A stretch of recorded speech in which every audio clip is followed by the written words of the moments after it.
Eh bien, Marie-Laure Augry, nous voici de retour donc sur la Croisette en compagnie de nos invités. Je vous l'ai dit dès le début, avec Alain Beverini, nous avons choisi de venir aujourd'hui à Cannes pour un événement particulier. Il est difficile de rendre compte de tout le festival de Cannes. Il faudrait être là tous les jours, pendant 15 jours, et l'actualité, vous le savez, vous venez de vous en rendre compte, nous en empêcherait. De sorte qu'il fallait choisir un événement. L'année dernière, nous avions choisi avec Alain la proclamation du palmarès. Eh bien, cette année, nous avons choisi la projection d'un film réalisé par celui qui est le nouveau directeur de la Cinémathèque française, qui a été choisi par le ministre de la Culture, Jacques Lang, et qui s'appelle Costa-Gavras. Costa-Gavras, à lui, nous devons déjà des films comme Z, comme L'Aveu, comme État de siège.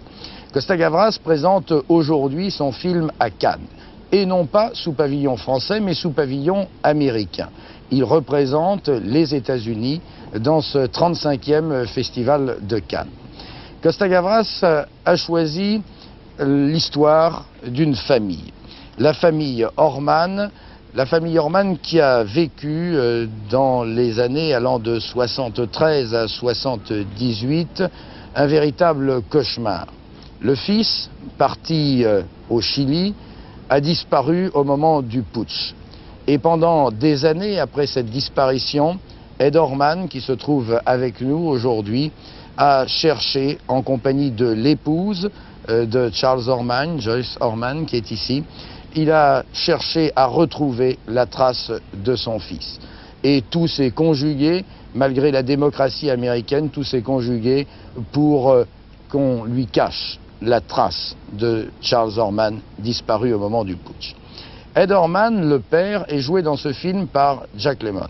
Jack Lemmon, on le connaît, ce sont des titres et des titres, plus de 40 films réalisés et dans lesquels il a joué. C'est bien entendu Certain Name Show, c'est Permission jusqu'à l'aube, c'est La Garçonnière, c'est les films avec Billy Wilder, La grande course autour du monde de Black Edwards, Comment tuer votre femme, etc. et bien d'autres. Monsieur Lemmon, merci d'être avec nous en direct aujourd'hui. Je voudrais savoir comment avez-vous accepté, après avoir été des personnages aussi différents que vous l'avez été dans vos films, souvent très drôles, de jouer le rôle de Monsieur Orman sur la proposition de Costa-Gavras? Il y avait deux raisons essentiellement. Tout d'abord, la qualité du scénario. Je l'ai trouvé excellent, c'était passionnant et c'était extrêmement bien rédigé. C'était les meilleurs que j'avais lus depuis longtemps. Et j'ai toujours voulu travailler avec Costa-Gavras. Et ça s'est bien passé pour moi. Alors, nous le dirons tout à l'heure avec Costa-Gavras, qui sera notre invité pour conclure cette émission. Nous le dirons, c'est un film engagé, c'est un film politique, éminemment politique, même s'il raconte une histoire tout à fait passionnante. Ça ne vous a pas gêné ou ça ne vous a pas fait hésiter de jouer un jour comme cela dans un film aussi précisément politique? Non. Non, pas du tout. Ça ne m'a pas inquiété du tout. D'abord, j'ai accepté le rôle non pas pour des raisons politiques, ça n'avait rien à voir avec les positions politiques du film.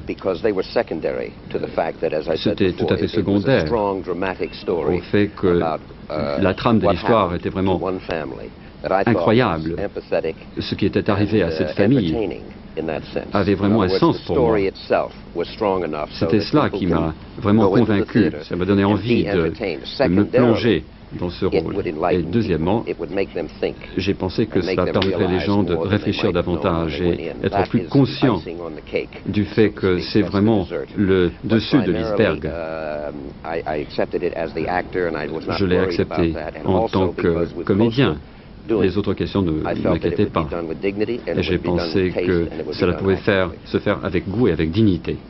En tant qu'Américain, Jack Lemmon, est-ce que vous êtes quand même un petit peu choqué par l'action de la CIA, prétendue action de la CIA dans les putschs militaires en Amérique latine? Oui, effectivement. En d'autres termes, je ne suis pas né de la dernière pluie, je ne suis pas naïf. Mais j'ai appris à penser davantage par moi-même et j'espère qu'il en sera de même du public après avoir vu le film.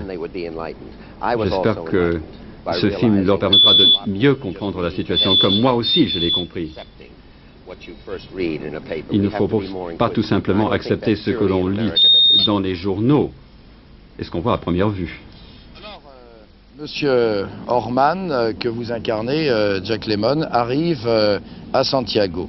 Il va rencontrer sa belle-fille, il sait que son fils a disparu et il débarque, puisque vous avez employé ce terme de naïf, un peu naïvement dans cette ville, sûr de le retrouver.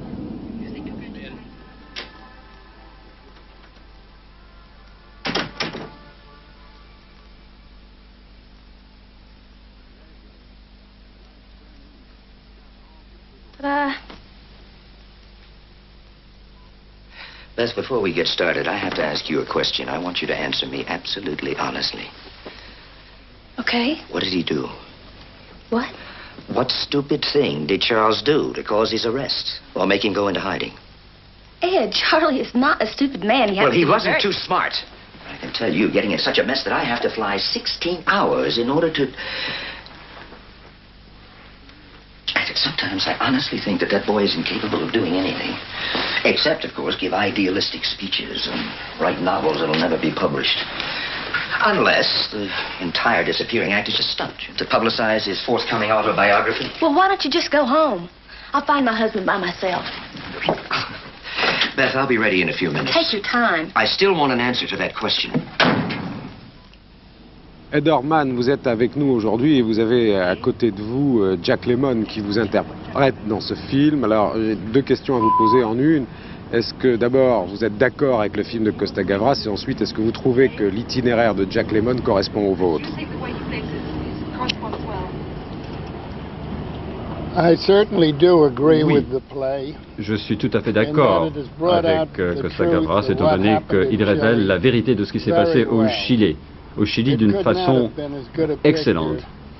Je pense que si Jack Lemmon n'avait pas joué le rôle, le film n'aurait pas été aussi bon. Il s'est acquitté de sa tâche d'une manière formidable. Et je trouve que c'était formidable d'avoir un metteur en scène comme Costa Gavras. Et je trouve que tous les rôles étaient très très bien joués. Tout à l'heure, Jack Lemmon employait le terme naïf, Charles Orman. Est-ce que vous arriviez, pour chercher votre fils, comme on vient de voir cet extrait dans le film, interprété par Jack Lemmon, est-ce que vous arriviez sûr vraiment de le retrouver et ne croyant qu'à un enlèvement qui allait se conclure d'une façon ou d'une autre? Oui, j'ai eu le sentiment, en arrivant, que j'allais pouvoir le trouver, car je n'arrivais pas à croire à l'époque qu'un citoyen américain aurait pu être touché par les circonstances de l'époque au Chili. Et si on regarde l'action des autorités américaines dans ce film, on les sent bien, on les sent dans le coup, mais on les sent aussi très embarrassés. Vous avez senti cette difficulté de dialogue avec les autorités américaines, que ce soit l'ambassadeur ou tous ceux qui étaient autour de lui à Santiago? Je crois que les fonctionnaires américains étaient gênés, étaient embarrassés, ils étaient très choqués par ce qui s'est passé. D'un autre côté, les autres étaient impliqués dans le processus. Comme on le voit dans ce film de Costa Gavras, vous êtes en permanence à la recherche de ce fils qui est quelque part dans la ville, à la disposition de la junte. Fais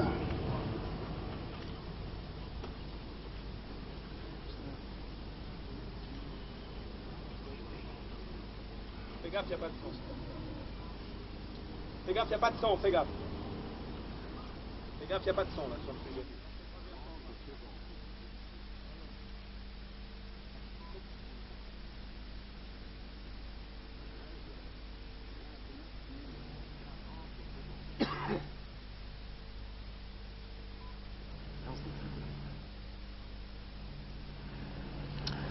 Voilà, cela se passe dans une rue de Santiago et le couple qui ne se sépare jamais, c'est ce couple du père et de la femme de Charles Orman. Il faut dire, Yves, qu'il y a, nous avons vu Ed Orman, mais il y a 3 femmes finalement qui autour de l'aventure de Charles Orman sont là. Il y a sa mère, Elisabeth, qu'on ne voit jamais d'ailleurs dans le film. Il y a sa femme, Joyce, qui est à sa recherche. Et il y a son ami, Terry Simon, qui a vécu les premières heures du putsch avec lui. Alors nous avons ces 2 femmes là sur le plateau avec nous, et Joyce qui est là en face de moi a vécu des heures dramatiques le 13 septembre 1973. Est-ce que vous pouvez nous en parler, Joyce?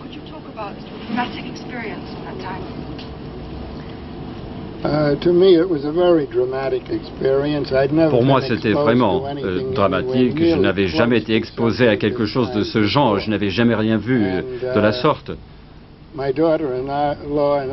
Et ma belle-fille et moi-même avons passé un peu plus de 2 semaines à chercher, et on n'a jamais rien trouvé. Jusqu'au moment où on a commencé à révéler des informations au sujet de ce qui s'est passé, et finalement, on a constaté que mon fils avait été tué au stade. Je voudrais tout de suite demander à Joyce Orman, est-ce qu'il y avait vraiment cette différence au départ entre vous, tel que vous viviez votre vie avec Charles à Santiago, et le père de Charles qui débarquait à Santiago avec, disons, d'autres principes que les vôtres? Oui, effectivement, il y avait une différence parce que cela faisait 2 semaines que j'avais été voir le consulat et l'ambassade avant qu'Edmond soit arrivé pour m'aider à chercher Charles. Donc j'avais un petit peu d'expérience déjà des traitements qu'ils infligeaient à l'époque. Et puisque Charles et moi-même avions été à Santiago pendant un peu plus d'1 an auparavant, nous avions eu déjà quelques expériences de la politique chilienne, du changement de politique et ce que cela allait amener. Santiago, alors que vous étiez avec Charles, vous avez senti arriver ce putsch militaire?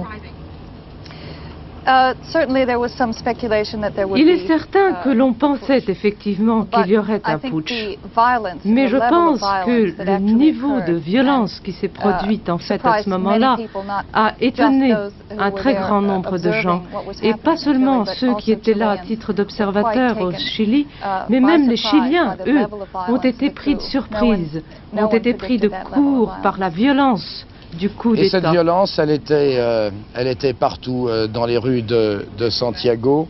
Les militaires étaient là, et Costa Gavras nous fait revivre cette ambiance extraordinaire dans les rues de Santiago du Chili. C'était en 1973.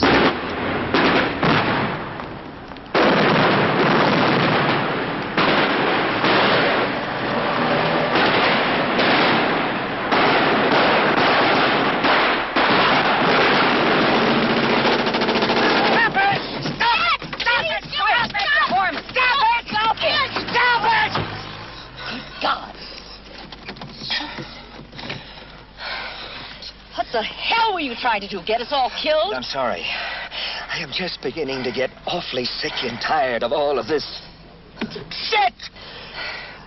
I saw your son do almost the same damn dumb thing. He did that? Donc, Costa Gavras, je veux bien, je signale au son l'acteur principal du film. Dans tout cela, vous, l'habitué de la dénonciation de la violence, quelle qu'elle soit, quel était votre objectif dans ce film? Quelle dénonciation? C'est pas vraiment une dénonciation, hein. C'est d'abord l'histoire de cette famille, les angoisses de cette famille que je voulais raconter. Un tout petit peu aussi montrer que les gens continuent à disparaître, et tout cela se passe dans notre monde occidental, que nous considérons et que nous voulons bien qu'il soit libre, et qu'on les accepte un peu. On laisse faire, on commerce même avec certains pays qui continuent à avoir des régimes très durs, et nous continuons aussi à dénoncer, à juste titre, le régime de l'Est, notamment ce qui se passe en ce moment en Pologne. Donc il est quand même important de temps en temps de regarder un tout petit peu de son côté, c'est dire, écoutez, on ne peut pas accepter que 20 000 personnes soient disparues en Argentine et que autant soient disparues ailleurs, que d'autres personnes disparaissent dans d'autres pays, etc. C'est un tout petit peu ça. C'est une réflexion beaucoup plus sur ça, sur ce thème, qu'une dénonciation. Et en même temps, Costa-Gavras, il y a dénonciation à l'intérieur du film de l'action de la CIA. C'est clairement dit, c'est la CIA qui manipule les putschs en Amérique latine. Alors c'était vrai au Chili, est-ce que ça l'est encore aujourd'hui en Argentine, au Salvador et ailleurs? C'est pas vraiment dit dans le film, en tout cas pas du point de vue du metteur en scène. C'est dit du point de vue de ces jeunes Américains journalistes qui croyaient avoir découvert des choses importantes, au moins des Américains ayant, ou plutôt la preuve que les Américains ont participé à ces putschs. À partir de ce point-là, on peut extrapoler, dire tout ce qu'on veut, mais moi je n'ai essayé à aucun moment de prouver ou de pas prouver la participation au putsch. Mais quand je suis allé en Amérique, on a souvent discuté avec des journalistes et notamment avec le public, j'étais à plusieurs universités de cela. Là-bas, tout le monde est convaincu que l'Amérique a participé. Enfin, et la déclaration du département d'État, chaque fois que j'en ai parlé, ça faisait rire les gens.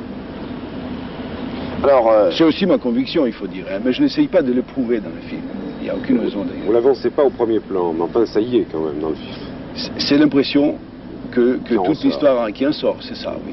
Alors pour en revenir à la question d'Alain Beverini, bon, Reagan a vu le film, toute la presse en a parlé, c'est un énorme succès, il est produit par un budget américain, vous êtes sous la bannière américaine ce soir en compétition dans ce festival. C'est eux qui sont venus me le proposer. C'est eux qui sont venus vous le proposer. Qu'est-ce qu'il y a d'après vous chez les Américains aujourd'hui? Une mauvaise conscience qui explique cet intérêt pour cette rencontre avec Costa-Gavras? Non, je crois que c'est une permanence chez les Américains de regarder ce qui se passe chez eux, d'en faire des films, d'en faire des livres et de se critiquer, éventuellement d'arranger des choses. Je pense que la démocratie américaine, dans ce domaine-là, fonctionne parfaitement. La liberté est totale, les compagnies agissent sans pression politique dans un sens, dans un autre. S'il y en a, elles viennent que d'elles-mêmes, que de leur direction, mais et ça, je trouve que c'est formidablement positif. C'est-à-dire que c'est un sens merveilleux de la récupération de thèmes marginaux pour faire de l'argent avec, quoi. Bah, ça peut être un des aspects, mais vous prenez l'aspect le plus négatif de toute cette histoire. Moi, je les prenais de l'autre côté, du côté de l'aspect le plus positif. Et si on veut prolonger la réflexion là-dessus, je dirais quand on a fait la bataille d'Alger, quand les Italiens ont fait la bataille d'Alger, en France, le film était quasiment interdit et qu'on ne peut toujours pas les montrer, tout au moins dans un grand circuit, et je ne crois pas qu'on puisse les montrer à la télévision non plus. Alors, dans ce domaine, les Américains, je trouve qu'ils sont beaucoup plus avancés que nous. Alors on va quand même beaucoup parler aujourd'hui ici à Cannes de ce film, on va en parler en France dès qu'il va sortir, on en a déjà beaucoup parlé aux États-Unis d'un succès, mais alors quand même, voilà Costa-Gavras qui fait dans les années 82 un film, encore une fois, même si vous ne le souhaitez pas, mais qui est un film de dénonciation ou de regard sur quand même notre époque. Nous sommes depuis le 10 mai avec un président socialiste, le ministre de la Culture s'occupe beaucoup des droits de l'homme, vous êtes de la Cinémathèque française, on va se dire tiens, ça tombe bien. Bah, le film, vous savez, a été décidé bien avant l'élection du président, même 1 an et demi avant, ça n'a aucune liaison, on peut dire que c'est une coïncidence, mais aussi probablement c'est parce que les gens veulent de plus en plus qu'on s'occupe des droits de l'homme. Et que c'est probablement Carter, le président américain Carter, de nouveau, qui a commencé cette tâche impossible pour un président américain très difficile, mais il a quand même eu le courage de lancer l'idée. Et ça joue son rôle, ça suit son chemin. Et je pense qu'il arrivera un jour où enfin on s'occupera des droits de l'homme avec la même force et la volonté qu'on s'occupe de l'économie, par exemple. Mais en tout cas, vous, en ce qui vous concerne, c'est ce que vous faites depuis toujours. Parce que ce soit Z, État de siège, l'aveu, on a l'impression que vous faites, excusez-moi, toujours le même film, dans des lieux un petit peu différents, avec des personnages un petit peu différents, mais le thème traité, c'est toujours celui-là. Parce que malheureusement, la répression et le manque de liberté est plus ou moins la même, qu'il s'agisse des pays de l'Est ou qu'il s'agisse des pays de l'Ouest. Je pense que c'est ça qui est malheureux. En plus, c'est un thème qui m'intéresse profondément, qui me préoccupe, et par-dessus le marché, j'ai la chance de pouvoir le faire. Parce que je sais qu'il y a sûrement beaucoup d'autres collègues qui veulent faire et qu'ils ont beaucoup moins de chances que moi, et beaucoup moins de possibilités. Alors après l'esprit, la manière, si vous le voulez bien, Costa Gavras, nous avons vu déjà quelques extraits de ce film dans ce journal. Qu'est-ce qui a été le plus difficile sur la réalisation? D'abord, il y a une chose tout à fait étonnante, vous avez réussi à imposer aux Américains toute votre équipe technique habituelle. Ce sont des Français qui sont au montage, au son, tout autour de vous. Mais qu'est-ce qui a été le plus difficile au niveau du tournage? Le plus difficile, ça a été de tourner dans une ville comme le Mexico, qui est une ville de 15 millions d'habitants, où il doit y avoir à peu près 10 millions de voitures, et reconstituer un tout petit peu l'ambiance d'un pays de l'Amérique du Sud, beaucoup plus du cône du Sud, parce que l'Amérique c'est un peu trop tropical. Ça, c'était une chose difficile. L'autre chose difficile, c'était de vérifier les événements, c'est-à-dire de synthétiser d'abord, pour faire tenir l'histoire en 2 heures, et vérifier tous les événements, de manière à ne pas tomber dans des exagérations ou de ne pas montrer des choses qui n'ont pas existé ou qui sont fausses. Quelle était la coopération avec la famille? Elle était constante. La première chose que j'ai demandé au producteur, ça a été si la famille acceptait que le film soit fait. J'étais les voir immédiatement et je discutais avec eux, je leur expliquais comment je voyais l'histoire. Et quand le scénario a été fait, je leur ai fait lire, je leur ai demandé leur opinion et s'ils souhaitaient des changements, ou plutôt s'ils trouvaient qu'il y a des choses qui ne correspondaient pas à l'esprit, tout au moins, de leur rapport. Tout à l'heure, vous parliez de sincérité, de vérité. Pour vous, le livre de Thomas Hauser, qui a servi de base à votre scénario, c'est une histoire vraie, vérifiable, sincère. Absolument. En plus, Thomas Hauser, vous savez, c'est un avocat. Et vous savez comment les Américains sont méticuleux sur le plan de la recherche, sur le plan... En plus, dans le livre, il y a tous les vrais noms. Il y a plein d'éléments, des câbles, des dossiers de Washington qu'il a pu avoir, etc. Oui, j'ai vérifié un certain nombre d'éléments. D'ailleurs, je me suis aperçu que Hauser avait fait un travail très précis et très approfondi. Donc la famille faisant un procès au département d'État et à Henry Kissinger, c'est une histoire vraie. Ah, absolument, oui. Ce procès a duré, je ne sais pas moi, 4-5 ans. Ils l'ont perdu. Ils n'ont pas vraiment perdu. Ce qui s'est passé, c'est ceci. C'est comme il leur manque des éléments qui sont considérés comme des documents secrets, que le gouvernement devrait leur donner s'il tient compte d'une loi qui existe en Amérique, etc. La Cour a décidé que le procès reste... Il est classé, mais le jour où les parents pourront rapporter de nouveaux éléments, le procès peut être ouvert. Costa Gavras, vous êtes aujourd'hui à Cannes. Dans quelques heures, ce sera la projection officielle du film. Quelques-uns l'ont vu ce matin, la presse. Alors, l'ambiance est plutôt favorable. Ça ne vous gêne pas On est au milieu de la compétition, même pas tout à fait. Et déjà, on parle de Costa Gavras, de Missing, pour le palmarès. Non, qu'ils en parlent, c'est bien, mais qu'ils en parlent pour le palmarès, c'est très mauvais, à mon avis. Parce qu'il y a plein de beaux films qui n'ont pas été vus, il y en a d'autres qui ont déjà été vus, et je pense qu'on extrapole un tout petit peu trop tôt. Oui. Est-ce que faire des films, ça vous laisse le temps de vous occuper de la Cinémathèque, dont vous êtes le président? Oui, moi, vous savez, je ne fais pas beaucoup de films, j'ai fait un film tous les 2, tous les 3 ans, alors il me reste du temps. Et la Cinémathèque, c'est une passion que j'ai eue déjà depuis très très longtemps, alors je continue, oui. Comment va se traduire disons par les faits, cette passion? Vous avez beaucoup de choses à faire, la Cinémathèque française? Ça a changé? C'est la question constante. Oui, nous sommes un groupe de critiques, d'écrivains, de cinéastes, de metteurs en scène, de producteurs qui sont en train d'élaborer un projet artistique et aussi un projet administratif pour l'année à venir. Je pense que des choses importantes vont naître. C'est dur d'assumer la succession d'Henri Langlois, non? Ah non, mais on ne le voit pas du tout comme ça. Il n'est pas question de succéder à Henri Langlois, il est question d'essayer de faire autre chose, de prolonger et de faire autre chose qu'Henri Langlois. L'Amérique latine cette fois-ci, après la Tchécoslovaquie, après la Grèce, vous avez déjà une idée pour dans 2-3 ans? Non, pas du tout. Aucune? Non, rien de précis. Tout au moins rien de précis pour pouvoir en parler. Peut-être Michel Bonnet, qui est chargé de mission à la direction de ce festival, a lui des idées sur ce que doit devenir le festival. En tout cas, je vous le disais, c'est le 35e cette année. L'année prochaine, nous serons ailleurs, non pas dans ce palais des festivals, mais dans le nouveau palais. Et vous disiez dans François ce matin, parlant du festival, c'est comme un bébé qui a besoin d'un lifting. Qu'est-ce que ça veut dire? Eh bien, c'est un jeune homme encore, ou un bébé, le festival. Il a 35 ans seulement. Alors il a grandi, je dirais pas qu'il a grossi, mais il a grandi et il a besoin maintenant, on a fait cette opération l'année dernière, d'un peu de ravalement. Alors j'ai essayé de le dire un peu plus élégamment en parlant de lifting, d'autant plus que nous allons passer dans le nouveau palais. Alors là c'est le passage du Super Constellation 747. Donc, éclatement du festival, retour à des idées de fête, mais pas peut-être comme elles étaient il y a 20 ans, parce qu'une starlette à poil sur la croisette, ma foi, ça n'impressionne plus personne. Mais maintenant, il faut faire, je crois, des animations, des fêtes, depuis les fêtes sportives, les réunions sportives, jusqu'à des réunions culturelles, intellectuelles, des expositions. En fait, une activité un peu débordante, tout autour du cinéma, pendant 12 ou 15 jours à Cannes chaque année, de façon à ce que ça devienne ce que c'est déjà, mais encore plus, la véritable capitale du cinéma mondial. Capitale du cinéma mondial l'année prochaine, mais dès 1946, Patrice Drevet va vous le faire revivre à travers cette exposition organisée par Télérama. C'était la fête ici à Cannes. Quand 19 ans plus